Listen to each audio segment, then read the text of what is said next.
Hey guys, welcome to Nikki GTV. And man, I'm depressed today, guys. I'm so upset. So we're just gonna jump into today's topic. Sorry I haven't posted a video in a little bit. I was gonna take a step back from YouTube for a while, but then I went and watched the movie, and it forced me out of retirement. So today we're gonna talk about the tragedy, the utmost disappointment that is Eternals. What is this movie, bro? Who greenlighted this piece of crap film? Yes, I know I'm going in, but that's because this movie is terrible, dude. It is so bad. It's all right. The first act. What is the first act of this film? They're flashing back. They're jumping back and forth time a lot. You go through the love of Cersei and Ikaris, and there's literally no passion there. It's cold acting. It's so bad that you don't get to fall in love with any of these characters. You don't understand any of these characters. You don't actually start to feel for these characters until Act 2, when they're starting to come together and it reaches the unity of everything. I'm going to try and avoid some spoilers, but they're probably going to come out, so just expect some spoilers, guys. Just expect it. I mean, you're not watching a review and discussion unless you've seen it typically. I mean, if it's a review, that's one thing. If it's a discussion, it's another.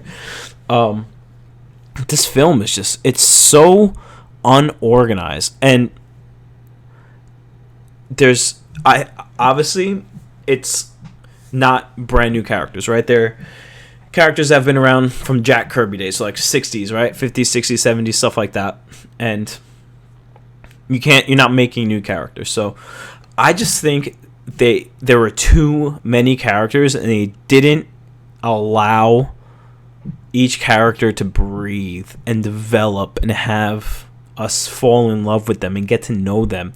Like, you could literally combine 2 or 3 characters together and delve into that one specific character of 2 or 3 characters combined, instead of having those 3 characters. It'll save you time. It'll save you writing. It'll save you from having all this unnecessary. Like, you could literally have the whole entire movie without Kingo. What was his purpose for this movie? Funny. You could literally do that on anybody else. Like, you could literally have just given him, like, all his funny attributes to Sprite. Or Druig. Or Festus. Festus was hilarious. Right? What was the whole purpose of the Deviants? To kill Gilgamesh? Because Gilgamesh could kill Ikaris? Why did you have them evolve then? Why did you have them adapt? What was the whole purpose of them getting stronger and fighting? You could have literally removed the Deviants from the film and have some sort of other plot device to kill off Gilgamesh. Literally have Thena kill off Gilgamesh. That is the saddest thing. It would have been so much better storytelling. It would have been a better plot line. And then after Gilgamesh dies, you have her get some sort of curing. I mean, she got the curing from, or we assume she's more, her mind is stronger from entwining and going to Unimind. But, bro, literally the Deviants played 0 part in this film. There's no point of having them in it. You could have had the whole movie without Sprite. That love triangle with Sprite and Ikaris, pointless. You could have not have Kingo, like I said. Ajax could have been mentioned. You didn't need her, but I could see why she was there, and that's okay. You didn't need Druig. You didn't need Makari. You didn't need. So what's the point? What's the point of having all these characters and villains and plot lines and plot devices that don't do anything to this film? But I don't want to rag on it entirely, because there were some benefits, right? There were some good things that happened in this movie. The best thing that the movie had going for it, the best, and I think it's one of my favorite things in the MCU, so it was really well done, was the Gilgamesh-Thena relationship.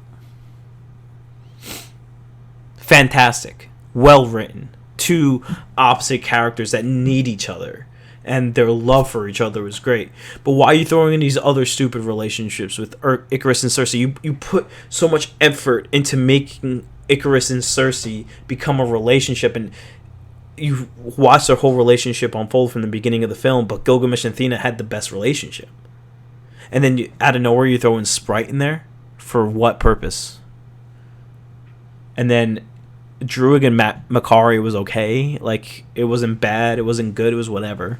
Didn't need it, didn't have to remove it. So Gilgamesh and Athena, very strong. Loved it. Keep it going forward. Obviously, Gilgamesh R.I.P. My favorite character in the whole movie, by the way. As well as another strong point was the fight scenes. The choreography was great. The CG was great. I loved the character powers for the most part, but a lot of it was not necessary.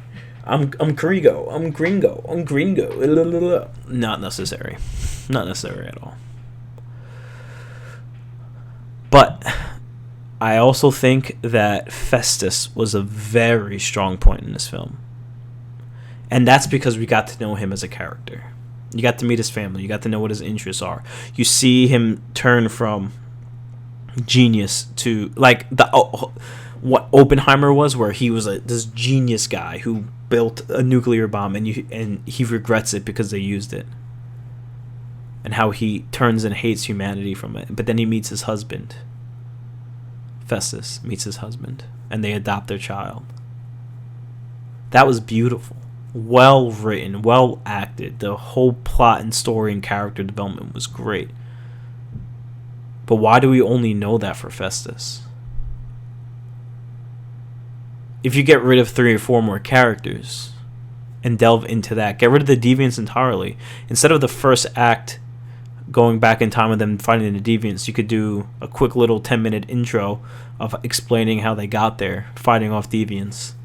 Then use the rest of the first act to delve into the backstory of these characters by removing 3 or 4 characters, removing Druig, removing Sprite, removing Grigo, combining their powers into other characters, and delving into their backstories.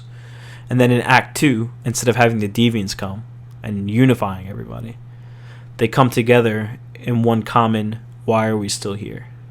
The deviants are dead, why are we still here? And then Emergence Day comes.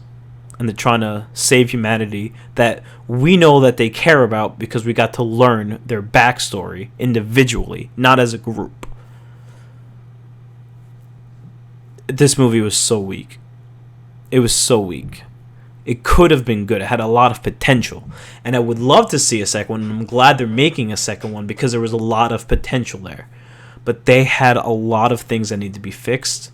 And it's far from good. It's far from good.